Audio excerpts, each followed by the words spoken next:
Howard Gardner came up with these seven intelligences that everyone possesses. The discussion recently has been much more on IQ and EQ. IQ being an intelligence quotient, and there's a whole counter to that saying that not just intelligence but emotional quotient is an important factor. People bring up this thing about spiritual quotient. So all that is one part of the debate. But from a pure psychological point of view, there are these seven intelligences. Some have argued there's more than this. For example, an eighth one to this has been uh, gardening, and the people who have a green thumb and are able to grow things and build things. So we'll come to that subsequently. So if you look at the seven that Gartner first specified, the first intelligence ability is linguistic, the ability to be able to communicate or respond.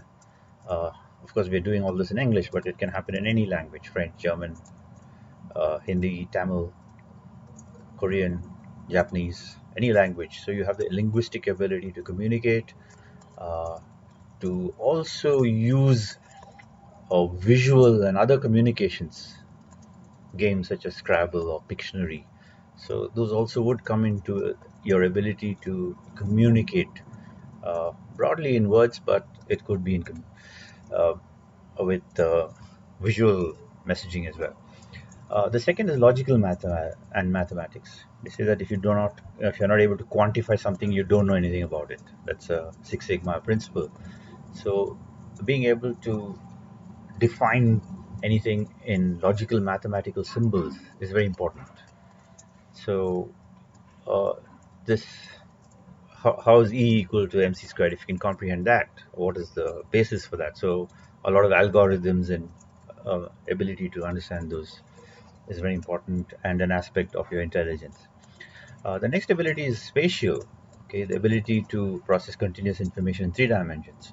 For example, if you think about how a rocket uh, is boosted in space and a satellite is placed in orbit, how do you reach the moon, or how does something on Mars happen? How does it, without seeing visuals or pictures, can you imagine it?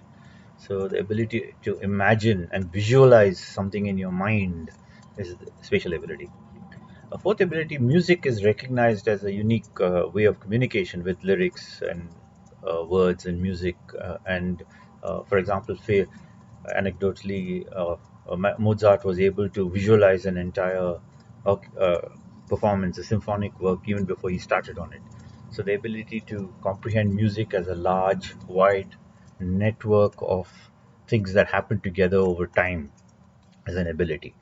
Within music itself, you have the ability of people to be able to play by ear, or the other side is to be able to read music, scripted music.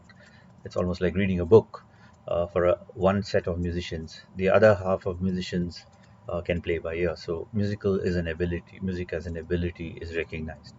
The next is bodily kinesthetic. All sportsmen, we talk about the ability of timing for a tennis player or a batsman in cricket. How do you move and anticipate into collecting the ball in basketball, or taking a catch in cricket or baseball? So the ability to move about and uh, hand-eye coordination, motor skills are an extremely important aspect of one of the intelligences that we all possess. Then we have the interpersonal ability, our ability to understand other people, comprehend and listen.